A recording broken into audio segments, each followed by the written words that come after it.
जी, आज का बहुत सुंदर विषय है व्यर्थ संकल्प से मुक्त निर्विघ्न स्थिति। व्यर्थ संकल्प से मुक्त निर्विघ्न स्थिति। अभी बाबा ने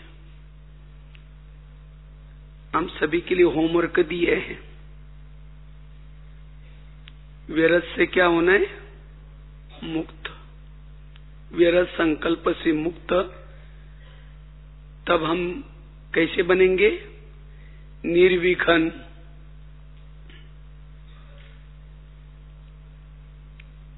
क्योंकि व्यर्थ से मुक्त बनने की बहुत आवश्यकता है।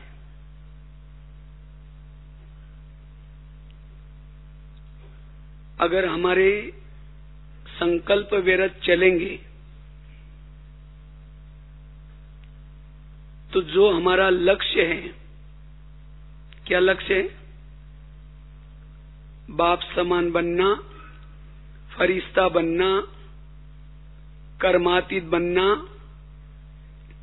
उस लक्ष्य तक नहीं पहुंच पाएंगे।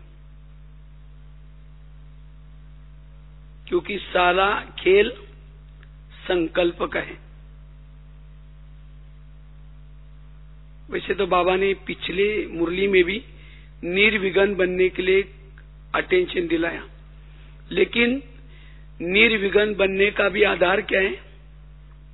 व्यर्थ संकल्प से मुक्त। अशरीरी बनने का भी आधार व्यर्थ संकल्प से मुक्त। योग का भी आधार व्यर्थ संकल्प से मुक्त। ये संकल्प हमारे पुरुषार्थ का मूल आधार है।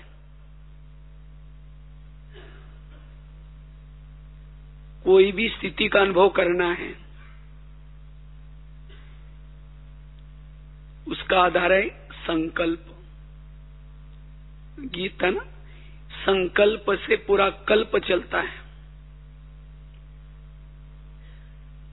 इसलिए हमारे संकल्प कैसे हो? सकारात्मक। जीवन में अगर कोई समस्या आती है, विघ्न आता है, कोई संस्कार आता है, इसका मतलब मेरे संकल्प कैसे बने? निगेटिव या व्यर्थ। दोष दूसरे का नहीं।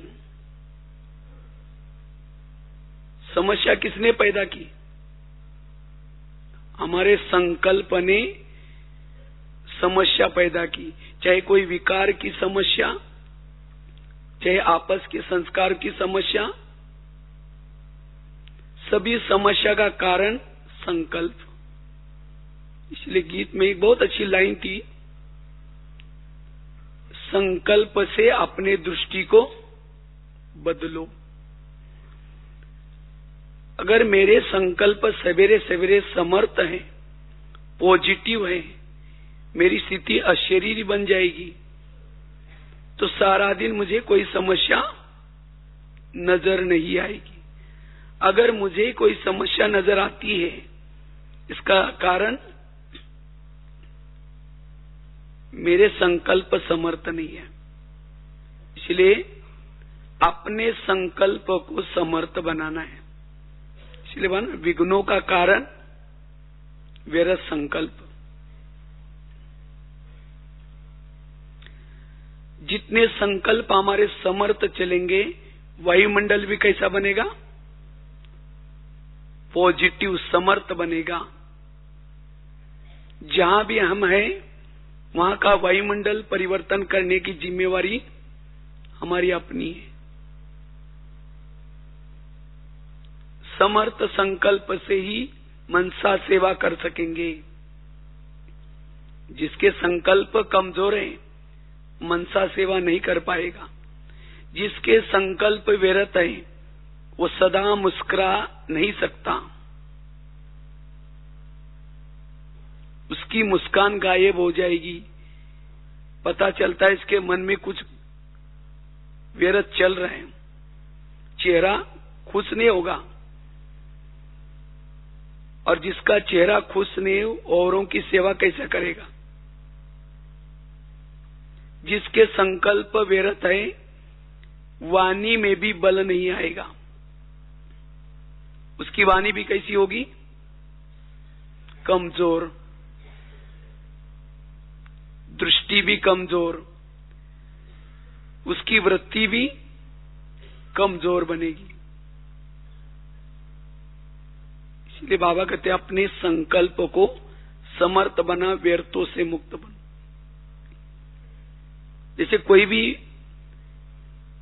बीमारियां पैदा होती है दुनिया में, शरीर की बीमारी, क्यों? भोजन में कोई ना कोई प्रॉब्लम। इसी तरह आत्मा की बीमारी का कारण क्या है? संकल्प आत्मा का भोजन है। जितना हमारा संकल्प रूपी भोजन समर्थ है, उतना विकारों के बीमारियों से हम बच सकेंगे। थोड़ा भी अगर निगेटिव भोजन खाया, थोड़ा निगेटिव सोचा, विकार रूपी बीमारी पैदा हो गई। इसलिए हमें अगर अपने संस्कारों को भी बदलना है तो संकल्प कैसे चाहिए? समर्थ। व्यर्थ संकल्प से अंतर्मुक्ता भंग हो जाती है। जो व्यर्थ सोचता है अंतर्मुखी नहीं बन सकता। व्यर्थ सोचने से एकाग्रता भी भंग हो गई, शांति भी भंग हो गई।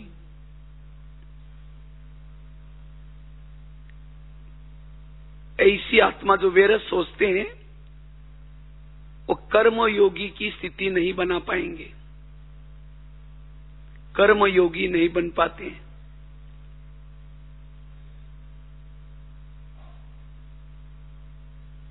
जो व्यर्थ सोचता है ना सोमान में रह सकता, न स्वधर्म में टिक सकता। जो व्यर्थ सोचता है अंदर से, इसलिए अगर सोमान में स्थित रहना है, स्वधर्म में टिकना है, व्यर्थों से मुक्त।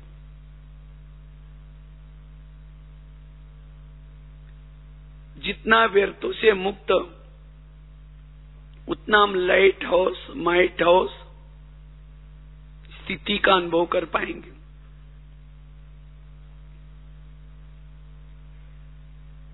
जैसे पानी स्थिर है, कोई भी चीज को देख सकेंगे, चंद्रमा को देख सकेंगे। पानी में एक पत्थर डालेंगे, चंद्रमा को देखेंगे?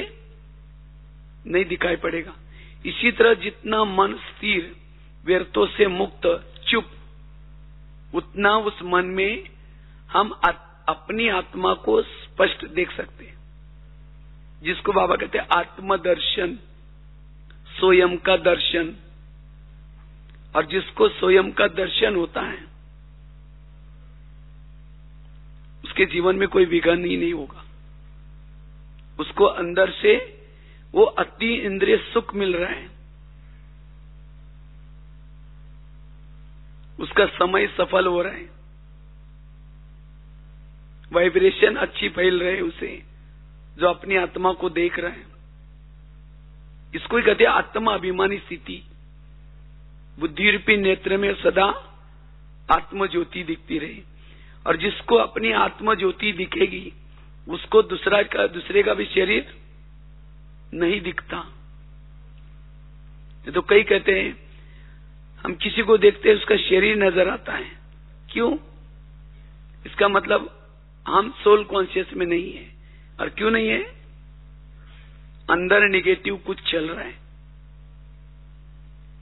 और जितना निगेटिव व्यर्थ संकल्प चलते हैं मन में, उतना बुद्धि अस्वच्छ बनती है। अस्वच्छ बुद्धि, बुद्धि क्लीन क्लियर नहीं होगी, निर्णय शक्ति खत्म हो जाती है। व्यर्थ सोचने से, इसलिए बाबा कहते बच्चे व्यर्थ से मुक्त बनो, निर्विघ्न बन सकेंगे,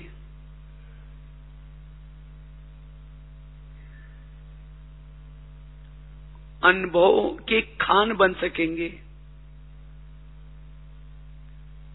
जब चाहे जिस स्थिति में टिकना चाहे टिक सकेंगे। इसीलिए बाबा ने कहा मन को स्टॉप करो, स्टॉप हो जाए। इसलिए वैरस से मुक्त बनने का पुरुषार्थ करना है। जितना वैरस से मुक्त रहेंगे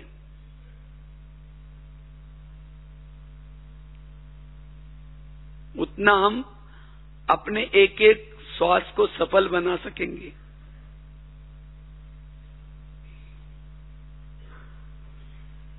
विघ्नों का मूल कारण संकल्प निगेटिव। निगेटिव संकल्प चलने से भावनाएं भी निगेटिव बनती है। आज कई भाई बहने कहते हैं हम बहुत मेहनत करते हैं, पुरुषार्थ करते हैं, लेकिन हमें आत्मा का अनुभव नहीं होता अभी तक। आत्मा का अनुभव क्यों नहीं हुआ? वैरस सोचने से आत्मा का अनुभव नहीं होगा। वैरस सोचना अर्थात एक प्रकार की लीकेज है।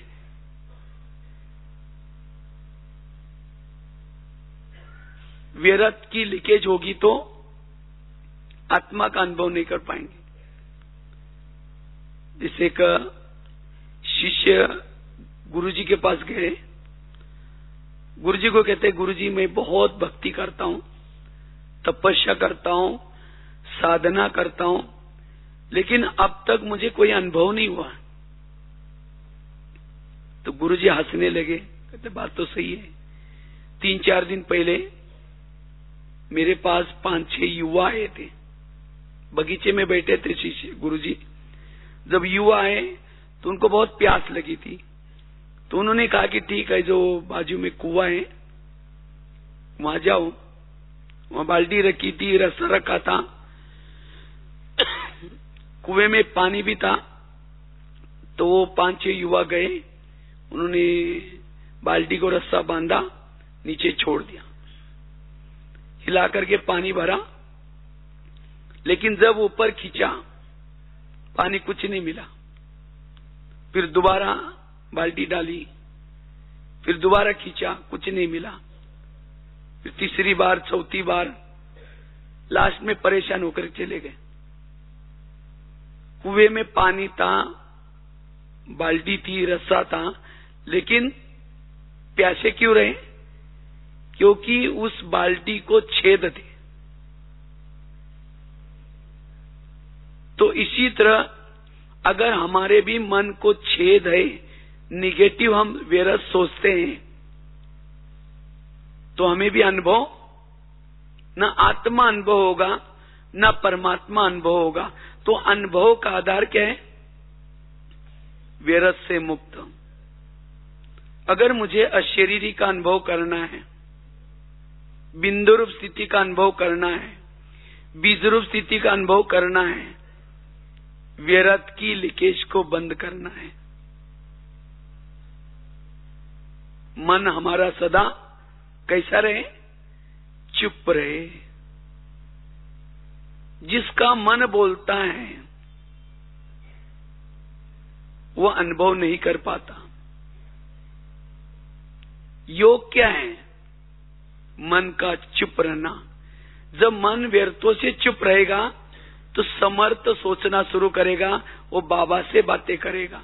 अगर मन पहले ही बात कर रहे हैं, ये क्यों हुआ, ये मेरे साथ क्यों हुआ, ऐसे कैसे हुआ, अगर मन ये बात कर रहा है तो बाबा से बात कैसे करेगा, अपने आप से बात कैसे करेगा, स्वयं की चेकिंग कैसा करेगा।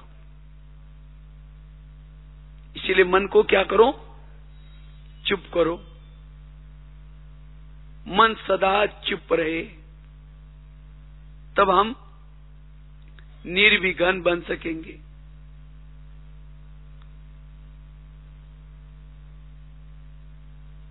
तो हम निर्विघ्न बनना है, व्यर्थों से मुक्त बनना है, उसके लिए कुछ बातों का अभ्यास करना है, पुरुषार्थ करना है। तो सबसे पहली बात है, अगर व्यर्थों से मुक्त बनना है आज हमारे मन में क्यों निगेटिव चलता है, व्यर्थ क्यों चलता है? उसका सबसे पहला कारण है,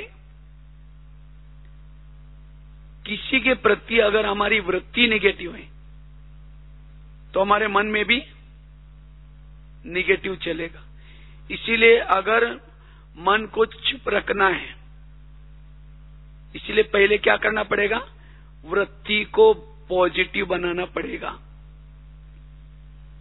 अगर किसी के प्रति मेरी वृत्ति निगेटिव है, उस व्यक्ति को देखते ही संकल्प भी निगेटिव चलेंगे।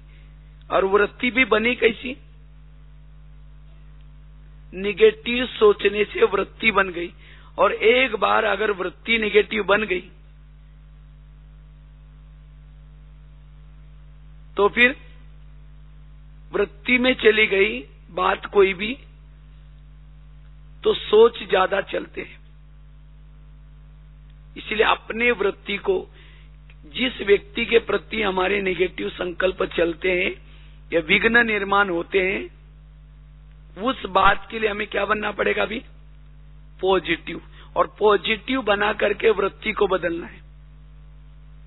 अपनी भावना उस बात के बारे में पॉजिटिव बनाना है। और जब तक भावना नहीं बदलेंगे तब तक व्यर्थों से मुक्त नहीं होंगे। तो भावना किसी ने बनाई? मन ने बनाई। मन ने निगेटिव सोचा। अब उस मन को हमें क्या करना है? बात करके पॉजिटिव सोचना है। हे मन, जिसके लिए तुम निगेटिव सोच रहे, वो तो मेरा आत्मा भाई है। अगर उसने मेरे साथ कुछ किया भी है तो ये मेरे कोई पिछले जन्मों का क्या था? हिसाब किताब था। अब तुम्हें सोचने की कोई जरूरत नहीं। और वास्तव में मन जो सोचता है, मन तो मालिक तो नहीं है ना।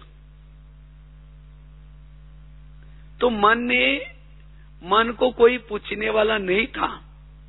मन ने अपने मर्जी से सोच सोच करके क्या किया? वृत्ति को बिगाड़ी है। अब हमें बीच बीच में उसी मन से पॉजिटिव सोच करके क्या बनाने? वृत्ति को शुद्ध। जितनी वृत्ति शुद्ध बनेगी, संकल्प स्टॉप हो जाएंगे, मन चुप हो जाएगा। इसलिए जिस व्यक्ति के प्रति वृत्ति निगेटिव है, जिस बारे में मेरे विघ्न पैदा हो गए, उसके बारे में पॉजिटिव वृत्ति पॉजिटिव बनाने की जरूरत है। जितनी वृत्ति पॉजिटिव, व्यर्थों से मुक्त। इसीलिए बाबा कहते, बच्चे रोज अपने मन से बातें करो। मन किसके बारे में क्या सोचता है चेक करो। आखिर मन को पूछो, मन तुमने उसके लिए ऐसा क्यों सोचा? मैंने तो आपको कहा नहीं था, क्यों सोचा? दोबारा उसके लिए पॉजिटिव सोच। उसके अंदर के जो अवगुण देखे, उसके बजाय उसका गुण देख। उसके अंदर कोई विशेषता भी तो है। और इसी तरह जिसका मन अगर उस व्यक्ति के बारे में पॉजिटिव बनता है, उस परिस्थिति के बारे में पॉजिटिव बनता है, तो मन क्या हो जाएगा? व्यर्थों से मुक्त बनेगा। तब हमारी वृत्ति बदलेगी और वो व्यक्ति सामने आते ही संकल्प भी हमारे कैसे चलेंगे? पॉजिटिव। तो ये पुरुषार्थ हमें करना है, तब हम निर्विघ्न बन सकेंगे। जो हमारी एक दूसरे के साथ जो बनती नहीं, क्योंकि संकल्प निगेटिव चलने से पहले तो वृत्ति निगेटिव बन गई, दृष्टि निगेटिव बन गई,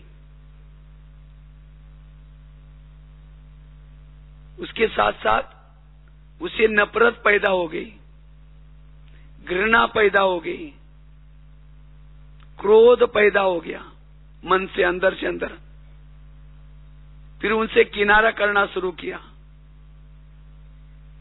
अगर फिर उस व्यक्ति का, जिसके प्रति भावना खराब हो गई, वृत्ति खराब हो गई, अगर उस व्यक्ति का कोई महिमा भी करता है, उसका महिमा सुनेंगे? नहीं सुनेंगे। तो ये सब कैसा पैदा हो गया? व्यर्थ सोचने से। व्यर्थ से बहुत सारी बातें पैदा होगी। इसीलिए हमें क्या करना है? अपनी वृत्ति को पॉजिटिव बनाना है। तो ये है पहली बात। दूसरी बात है, अगर हमें व्यर्थों से मुक्त बनना है तो बुद्धि को सदा जागृत रखना है। जितनी बुद्धि हमारी जागृत है उतना व्यर्थों से मुक्त। क्योंकि मन का बॉस कौन है? मन का बॉस है बुद्धि। हम मन को कंट्रोल तो करना चाहते हैं, लेकिन हमारा बुद्धि की तरफ ध्यान नहीं होता। जहां ध्यान है वहां मन चला जाता है। इसीलिए अगर व्यर्थों से मुक्त बनना है, बुद्धि को कोई ना कोई काम देना है। क्योंकि जहां बुद्धि जाते हैं मन उसी के बारे में सोचता है। इसलिए बुद्धि को जागृत अर्थात अगर हम परम धाम को लगाएंगे तो मन में व्यर्थ क्यों चलेगा? अगर बुद्धि बाबा की तरफ जाएगी व्यर्थ नहीं जाएगा। इसलिए बुद्धि को जागृत रखना है। जितना बुद्धि जागृत उतना व्यर्थों से मुक्त। चलो 2 मिनट।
बात चल रही थी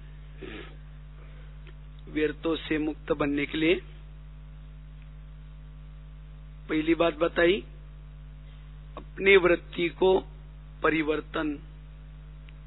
अगर वृत्ति नेगेटिव है तो संकल्प भी आप चाहेंगे नहीं तो भी संकल्प जरूर नेगेटिव चलेंगे। जैसी वृत्ति वैसे संकल्प। अगर वृत्ति किसी के लिए हमारी पॉजिटिव है, हमारे संकल्प भी पॉजिटिव। वृत्ति नेगेटिव है, संकल्प भी नेगेटिव। दूसरा कारण है, अगर हमारा बुद्धि की तरफ ध्यान नहीं है,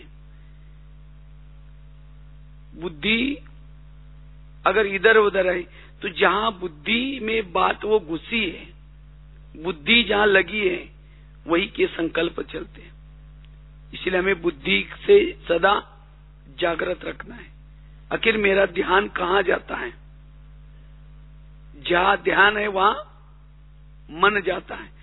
मन को तो हम शुद्ध संकल्प देना चाहते हैं, लेकिन बुद्धि, जैसे सामने कैमरा है, कैमरा जिस के सामने है वही चित्र टीवी में आता है। इसी तरह बुद्धि कैमरा है, मन टीवी है।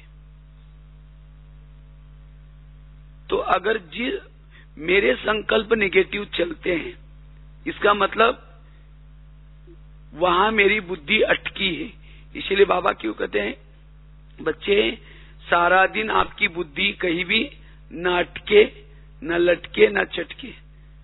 अगर बुद्धि कहीं अटक गई, वहां के संकल्प चलना शुरू हो जाएगा। इसीलिए बुद्धि को हमें सदा जागृत रखना है। बुद्धि रूपी नेत्र से देखना है। बाबा को देखो, परमधाम को देखो। जितना बाबा बुद्धि से देखने में लगाएंगे, संकल्प नहीं चलेंगे। जिसको बाबा कहते साक्षी अवस्था बन जाएगी। इसलिए बुद्धि से सदा जागृत रहना है।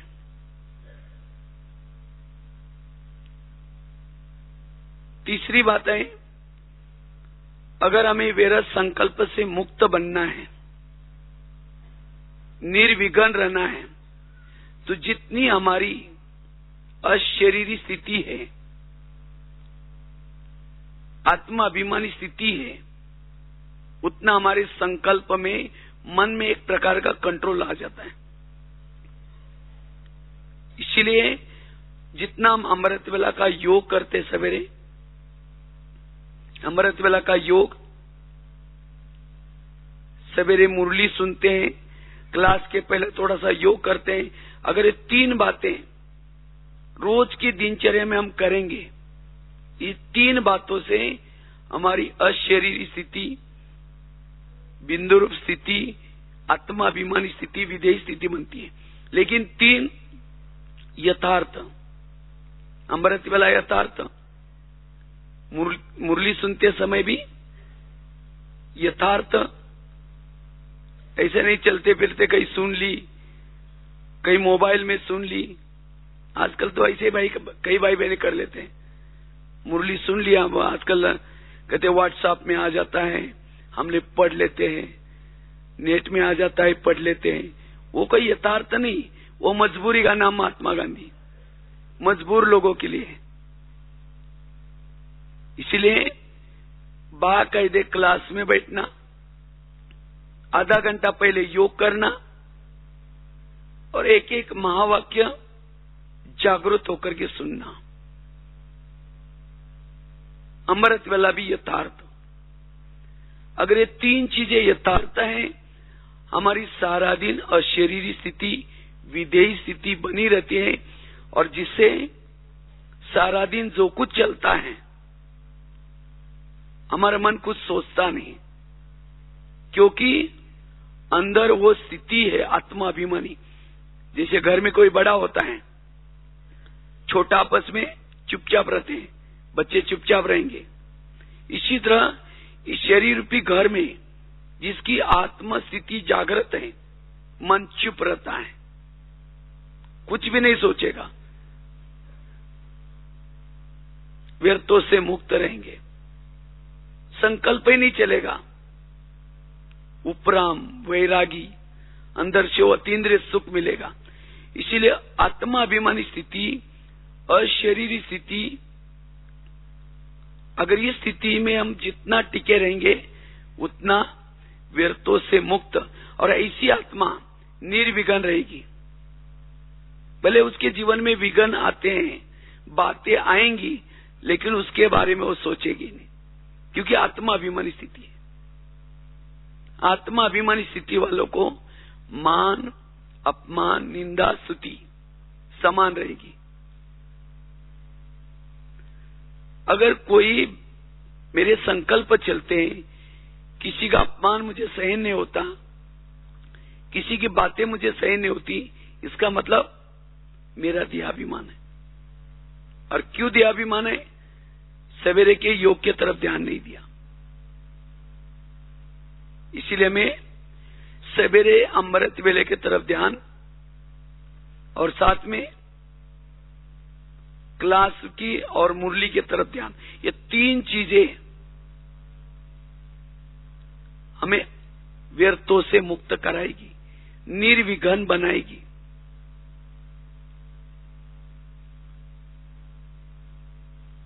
ये तीन चीजों का अभ्यास। कितनी बातें बताई? पहली बात बताई, अपने वृत्ति को बदलना है। और वृत्ति कैसी बदलेगी? मन से बात करने से। जिसके प्रति मन ने वृत्ति निगेटिव बनाई है, उसके लिए मन से बात करो, हे मन, जिसके लिए तुम सोच रहे हो वो तो मेरा आत्मा भाई है, और तुम उसके लिए निगेटिव सोच करके तुम मुझे दूर कर रहे हो, हमारे में झगड़ा लगा रहे हो। इसीलिए मन, आगे से कभी भी उस व्यक्ति के बारे में ऐसा नहीं सोचो। जिसको बाबा भी कहता है मीठे बच्चे, और तुम कहते हो उसको कोई अक्ल नहीं है, ये तुमको किसने कहा? आगे से तुम्हें नहीं। इसी तरह अपने मन के लिए शक्ति बना दो। अब होता क्या है, हम मन के अधीन होते हैं। जब कोई व्यक्ति के बारे में मन सोचता है, आत्मा चुपचाप होकर के बोल दो कोई बात नहीं, सोचो। और जितना मन सोचता है वो हमारी भावना को बिगाड़ देता है, वृत्ति को बिगाड़ देता है। और एक बार वृत्ति में चला गया, उसके लिए फिर न संस्कार टकराएंगे, विघ्न पैदा होंगे। इसीलिए निर्विघ्न बनना है, वृत्ति बदलना जरूरी है। दूसरी बात कौन सी बताई? बुद्धि को जागृत रखना है, क्योंकि जहां बुद्धि जाते है मन जाता है। अगर मन में कोई संकल्प चल रहे, बुद्धि से बात करो, बुद्धि तुम कहां हो, उस बात के बारे में क्यों मन तुम वहां क्यों देख रहे? क्योंकि बुद्धि तो देख रहे, तब तो जाकर संकल्प चल रहे। इसलिए बुद्धि को जागृत। तीसरी बात, अशरीरी विधेय स्थिति का, आत्माभिमानी स्थिति का अनुभव। चौथी चीज है, वैसे तो गला खराब है थोड़ा, बीच में अभी यूपी में गए थे, वहां अचानक ओले गिरे थे, और वहां मौसम थोड़ा बहुत ठंडा मौसम हो गया। और वैसे भी 3-4 दिन में करीबन 16 कॉलेज में लेक्चर था, इसीलिए थोड़ा सा, फिर भी ड्रामानुसार ठीक हो जाएगा कल परसों। तो बात बता रहे थे, पहला बता, चौथी बात है योग। व्यर्थ संकल्प क्यों चलते हैं? योग की कमी।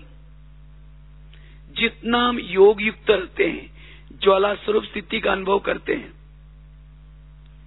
तो ज्वाला स्वरूप स्थिति में रहने से हमें जो अतीन्द्रिय सुख मिलता है, वो सुख के सामने विघ्न कुछ भी नहीं है। अगर कोई जीवन में विघ्न आता है या मन और बुद्धि में सोच चलते हैं, उसका कारण है योग की कमी, सुख की कमी। जितना हम योग के द्वारा सुख लेंगे बाबा से, उतना हमारा मन चुप रहेगा, व्यर्थों से मुक्त बनेगा। इसीलिए हम अपने दिनचर्या में योग को विशेष महत्व दें। अब योग ही नहीं करेंगे, शाम के नुमा शाम का है, रात को है, जो भी बाबा ने योग के टाइमिंग, हम बिजी रहते हैं, बस दिन में आधा घंटा कुछ किया, पूरा हो गया। अब योग ही नहीं है तो सारा दिन मन निगेटिव सोचता रहता है, व्यर्थ सोचता रहता है। तो जितना हमारा योग अच्छा होगा, ज्वाला स्वरूप होगा, उतना मन हमारा चुप रहेगा, व्यर्थों से मुक्त रहेगा, उतना हम निर्विघ्न रह सकते हैं। अब कई सोचते हैं ये विघ्न पूरा हो जाएगा ना, रोज क्लास करेंगे, रोज अमृतवेला उठेंगे, कभी वो इंतजार नहीं करना, विघ्न है कोई बात नहीं, तो भी योग करना है, सेंटर पर आना है, मुरली सुननी है, बाबा उसे मुक्त कर देगा। विघ्न है इसलिए पुरुषार्थ ढीला नहीं करना है, नहीं तो कई सोचते ये विघ्न पूरा हो जाएगा तब फिर कर लेंगे, और विघ्न बढ़ता जाएगा। विघ्न है तो भी हमें विघ्नों में तो और पुरुषार्थ करना है, और हमें क्या करना है, लगन लगानी है, क्योंकि विघ्नों में हमारा टाइम बहुत वेस्ट हो जाता है, जितना कमाया खत्म। इसीलिए हमें विशेष योग के तरफ ध्यान, उससे हम निर्विघ्न बन सकते हैं। इससे जितना हम योग करते हैं, योग से आत्मा तृप्त बन जाती है, भरपूर बन जाती है, आत्मा का मनोबल बढ़ता है, और जिसके आत्मा का मनोबल ऊंचा है, शक्तिशाली है, उस मन में संकल्प नहीं चलेंगे। इसलिए व्यर्थों से मुक्त बनने के लिए बीच बीच में योग के ऊपर हमें अटेंशन देना है रोज की दिनचर्या में। और वो योग भी कैसा, यथार्थ। ऐसे नहीं बैठ गए, मन एक तरफ है, बुद्धि एक तरफ है, 1 घंटा योग करना है, ऐसा योग किया तो सारा दिन संकल्प विकल्प चलते रहे। कई योग में बैठे तो भी सुन रहे हैं, क्या सुन रहे, सारा दिन किसी ने कुछ बोला वो सुन रहे, बोल भी रहे, देख भी रहे। योग में बैठना अर्थात सुनना बंद, सोचना बंद, बोलना बंद, एकदम चुप, साइलेंस। और तब उस योग से हमारा मनोबल बढ़ता है, मन की शक्ति बढ़ती है, और जब मन की शक्ति बढ़ेगी व्यर्थों से मुक्त बनेंगे। इसलिए मैं यथार्थ योग, लगन वाला, बाबा ने मुझे कितनी प्राप्ति कराई, बाबा ने मुझे क्या से क्या बनाया, लगन वाला योग करने से ही व्यर्थों से मुक्त। ऐसा हम योग करना है जिससे आत्मा बैटरी चार्ज हो जाए।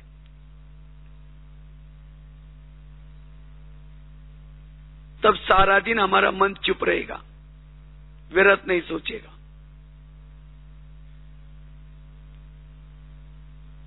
पांचवी बात है, अगर व्यर्थों से मुक्त बनना है, सोमानों के अभ्यास। वर्तमान समय जो मन निगेटिव सोचता है, क्यों सोचता है, हम दूसरे से अपेक्षा करते, क्या उसने मुझे पूछना चाहिए, मुझे रिगार्ड देना चाहिए, उसने मुझे ये करना चाहिए। और वो क्या सोचता है, उसने मुझे देना चाहिए, ये उसके लिए सोच रही है, उसके लिए सोच रहा है। इसीलिए अब हमें और लोगों से अपेक्षा नहीं करनी है।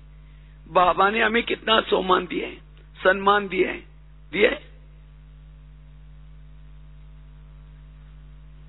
अगर बाबा ने जो सम्मान दिया है, जो बाबा ने सम्मान दिया है, जो बाबा ने प्राप्ति कराई, अगर उसको याद करेंगे तो दूसरे की तरफ अपेक्षा नहीं होगी, आप भरपूर बन जाएंगे। अगर कोई अपमान भी करता है तो भी आपको वो बाबा ने जो दिया है उसमें भरपूर है, आपका संकल्प चुप रहेगा, कुछ नहीं सोचेंगे। इसलिए जो सोमान में नहीं रहते, जो सोमान का अनुभव नहीं करते, उनका मन सोचता रहता है, नेगेटिव सोचता है। सबको कहेंगे देखो मैंने इसकी इतनी पालना की, मैंने उसको ये किया तो भी मुझे पूछता ही नहीं, तो भी मुझे ये करता ही नहीं, सोचते रहेंगे, औरों को सुनाते रहेंगे। यही विघन है और कुछ नहीं। उसका भी टाइम बर्बाद कर रहे हैं, अपना भी टाइम बर्बाद। इसलिए मुझे अब सोमानु में रहना है। इस रावण के राज्य में आपको कोई भी सम्मान नहीं देगा। आपको खुद, जैसे हनुमान ने क्या किया, अंगद ने अपने पूंछ का क्या किया, आसन बना करके। तो इसी तरह हमें भी क्या करना है, हमें जो बाबा ने इतनी बड़ी सोमानु की लिस्ट दी है, उस सोमानु में स्थित रहो, तब जाकर के आपको किसी की भी दूसरे की तरफ से अपेक्षा नहीं होगी, तब व्यर्थों से मुक्त बनेंगे। इसलिए सोमानु का अभ्यास। और जो सोमान में रहता है वो सम्मान जरूर देगा। अगर मैं किसी को सम्मान नहीं देता हूं, इसका मतलब मैं खुद सोमान में नहीं हूं। इसलिए हमें सोमान में रहना है, औरों को सम्मान देना है। बाबा कहते हैं देने से ही मिलता है। वो भी क्यों नहीं दे रहे हैं, इसका मतलब मैं नहीं दे रहा हूं, इसलिए वो भी नहीं दे रहे। हम उसको सोचते हैं वो पहले दे तो हम भी दे देंगे, ना वो देता है ना वो देता है। ऐसे दिन प्रतिदिन भावनाएं खराब होती जा रही। इसलिए हमें पहले सोमान में रहना है, तो ऑटोमेटिकली हमारे से सम्मान देने की भावना आएगी। सोमानों से मन भरपूर बनता है, उतना निर्विघ्न बन सकेंगे हम। छठी बात है, अगर हमें व्यर्थों से मुक्त बनना है, टोटल ज्ञान का हमारा सार क्या है, जो हुआ अच्छा हुआ, जो हो रहा अच्छा, जो होगा वो भी।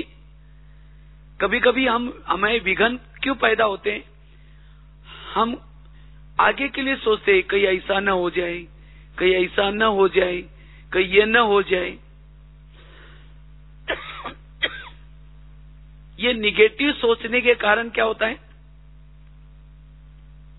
सोच हमारे निगेटिव चलने से विघ्न पैदा होते। इसलिए आज तक मेरे जीवन में जो बीता वो भी अच्छा था, अभी भी जो बीत रहा है वो भी बहुत अच्छा, और आगे होने वाला वो भी। इसीलिए मन को निश्चिंत रख दो, मन को समझाओ कि मन तुम कुछ नहीं सोचो, आज सारा दिन मेरा जो कुछ होने वाला है बहुत अच्छा होने वाला है।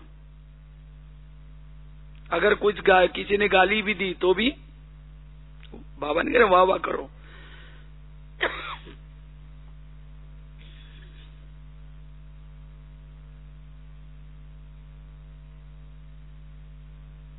किसी ने गाली दी तो भी वाह वाह, कोई विघन डाला तो भी वाह वाह।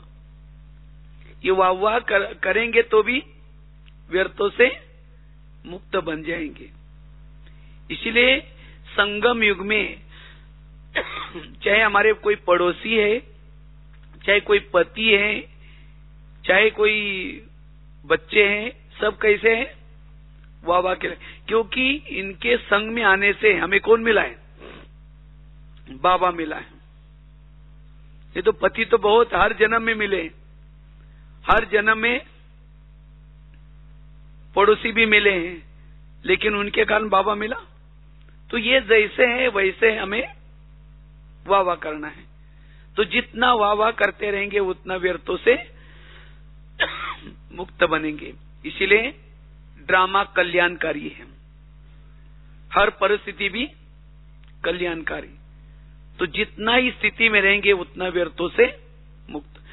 टोटल ज्ञान का सार भी है, जो हुआ अच्छा हुआ, जो हो रहा अच्छा, जो होगा वो भी अच्छा।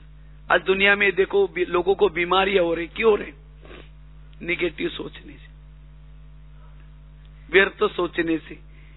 व्यर्थ सोचने से तनाव पैदा होता है। तनाव को इंग्लिश में क्या बोलते हैं?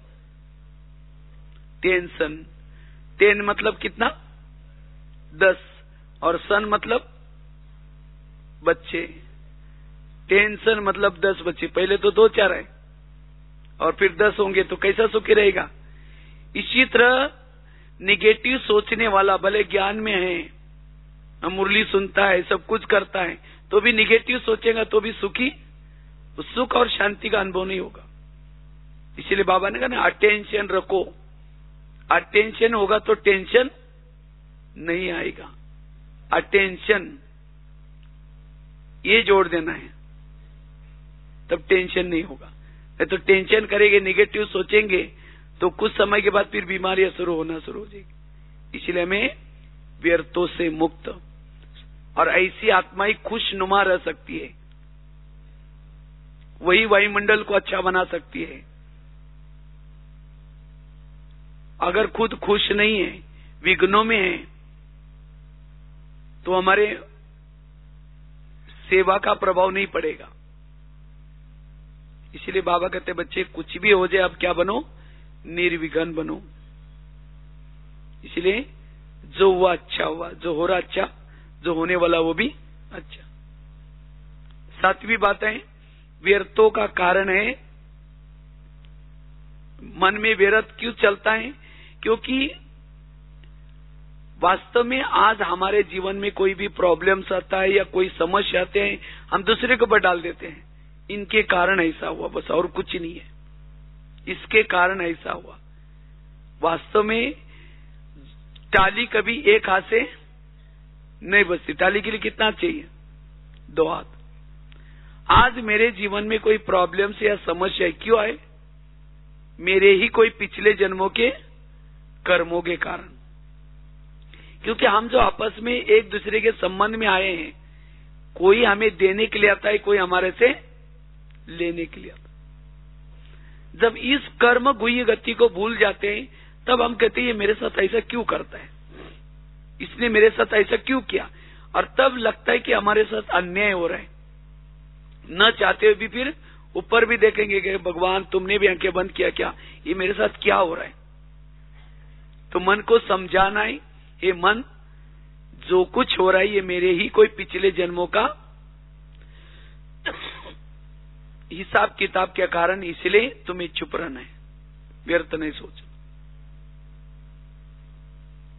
कर्मों से दुनिया चलती है, कर्मों से ही सब कुछ विघ्न या परिस्थिति आती है, और विघ्न और परिस्थिति आते हैं आगे बढ़ाने के लिए। और जब ये कर्म गति के गहराई में हम जितना जाएंगे, उतना मन हमारा कैसा रहेगा? चुप रहेगा। ऐसे विघ्न होते भी हमारी स्थिति कैसी रहेगी? निर्विघ्न। विघ्न आते हैं लगन बढ़ाने के लिए, आगे बढ़ाने के लिए, लेकिन कौन आगे बढ़ेगा? जो विघ्नों के समय व्यर्थों से मुक्त है। विघ्नों के समय सोचने वाला पीछे आ जाएगा, फिर पीछे जाएगा। जो बुराई में भी अच्छाई देखता है, निगेटिव बातों को पॉजिटिव में लाता है, वही क्या बनेगा? वही व्यर्थों से मुक्त बनेगा। कोई भी आपके सामने कोई बुराई आते है, उसको क्या बना दो? पॉजिटिव। बुराई में भी अच्छाई देखो, मन चुप रहेगा। 8वां कारण है क्यों हमारा मन व्यर्थ सोचता है? जब हम किसी का अवगुण देखते हैं, अवगुण देखने का दृष्टिकोण है, मन व्यर्थ सोचना शुरू करता है। और अवगुण देखने का अगर दृष्टिकोण है, विघ्न पैदा होंगे। इसलिए हमें क्या बनना? हंस बनना है, और हंस बन करके सबके गुण रूपी मोती चुगो। और जितना हम हंस बनकर के गुण लेते हैं, सबके गुण, अवगुण देखना यही वास्तव में व्यर्थों का कारण है। इसलिए हमें किसी का भी अवगुण नोट नहीं करना, निर्विघ्न बन जाएंगे।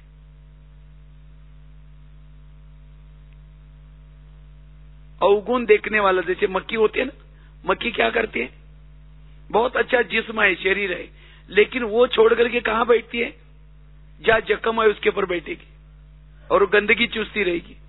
अवगुण देखने वालों को कहेंगे मक्खी। इतना अच्छा उस व्यक्ति के अंदर कितने अच्छे गुण हैं, वो गुण को छोड़ करके हम क्या देख रहे हैं, अवगुण।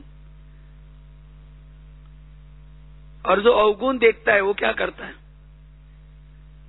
ये मक्खियां तो दो प्रकार की होती है। एक होता है मधुमक्खी, वो क्या करती है, संगठन में रहती है और क्या करते हैं, शहद बनाती है, वो बीमारी से दूर कराती है, उसका शहद कोई खाता है बीमारी से दूर।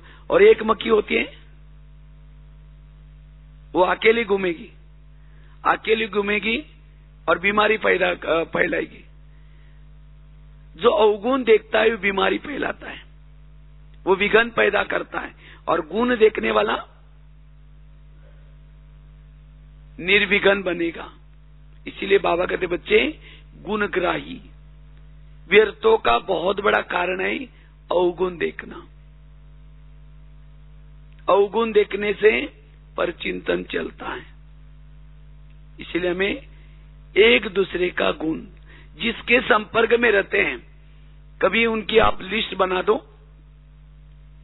लिस्ट बना करके जो रोज आपके दिनचर्या में जो लोग खास तो संपर्क में आते, चाहे घर में चाहे ऑफिस में, कभी उनकी लिस्ट बना करके उस व्यक्ति में क्या गुण है, इस व्यक्ति में क्या गुण है, इस व्यक्ति में क्या गुण है, उसको नोट करो। और जब उसकी बुराई देखते उसका गुण सामने लाऊं, तुरंत आपका मन चुप रह जाए। हर एक में कोई विशेषता है, लेकिन हुआ क्या है, अब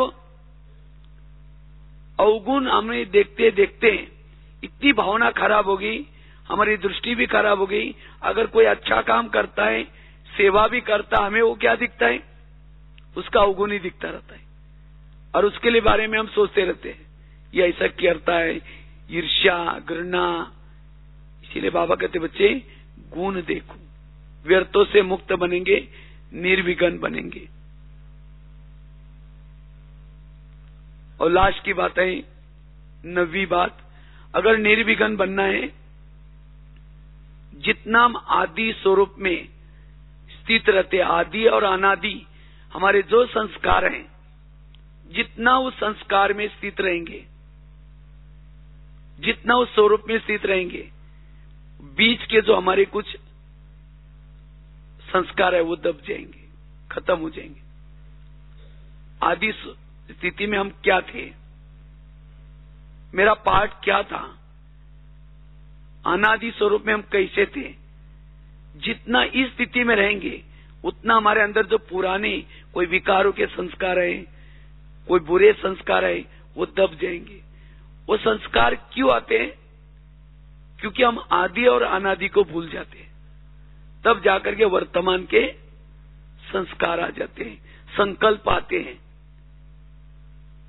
हम भक्तों के पूर्वज हैं, जड़े हैं, हमारे कर्तव्य क्या है, तो जितना इस स्वरूप में रहेंगे हमारे पुराने संस्कार संकल्प दब जाएंगे। तो इस तरह से अपने मन को कैसे करना है, निर्विघ्न। और जितना मन को निर्विघ्न बनाएंगे, उसके लिए जैसे 8-9 बातें बताई, तो इस बातों को प्रयोग में ला करके जितना हमारा मन चुप रहेगा, जो हमारा लक्ष्य है, क्या लक्ष्य है, बाप समान बनना, अपकारी पर भी उपकार करना। कोई सामने वाला अपकार कर रहे हैं तो भी हम उसको दुआएं दे रहे, शुभ भावना दे रहे। ये स्थिति कब आएगी, जब हमारे संकल्प विरोध खत्म होगी। लेकिन आज हम क्या करते, शुभ भावना नहीं देंगे, उसके लिए बद्दुआएं देंगे, नहीं ये सब मन के कारण हो जाता है, व्यर्थों के कारण। देवी का पोज कैसा है?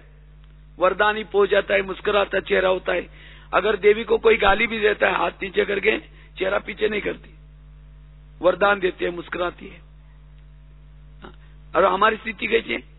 अगर कोई गाली देता है, कोई बुराई करता है, 15 दिन से बात नहीं करेंगे, ऐसे मुड़ करके जाएंगे। कभी कभी गुस्सा आता है तो उंगली तोड़ देंगे, इसका तो सत्यानाश हो गया। ऐसा कोई पोज है मंदिर में?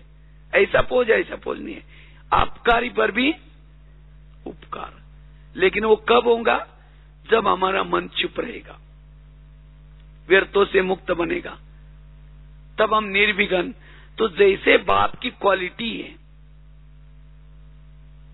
वो बाप की क्वालिटी हमारे अंदर आएगी, हम फरिश्ता स्थिति का अनुभव कर सकेंगे। हल्का, लाइट हाउस, माइट हाउस और शरीरी स्थिति, ये स्थितियों का अनुभव करने का आधार है ये संकल्प। इसलिए बाबा ने बहुत गहरी बात बताई है, क्योंकि अब समय बहुत तेजी से जा रहा है। बाबा ने तीव्र पुरुषार्थ, अगर 2014 में, वैसे तो बाबा ने 1 महीना दिया, अगर इस 1 महीने की प्रैक्टिस पूरा 2014 में आप संकल्प भी ध्यान देंगे, तब भी आप कर्मातीत के नजदीक जा सकेंगे, कर्मातीत बन सकेंगे, फरिश्ता बन सकेंगे, बाप समान बन सकेंगे, विधेयी और शरीरी का अनुभव कर सकेंगे। इसलिए इस 2014 में खास हमें अपने संकल्प पर ध्यान देना है, ठीक है? तो यही हमारा पुरुषार्थ है। ओम शांति। एक सूचना है, कल अमृतवेला का योग सभी के लिए कॉन्फ्रेंस हॉल में ही रहेगा। अमृतवेला का योग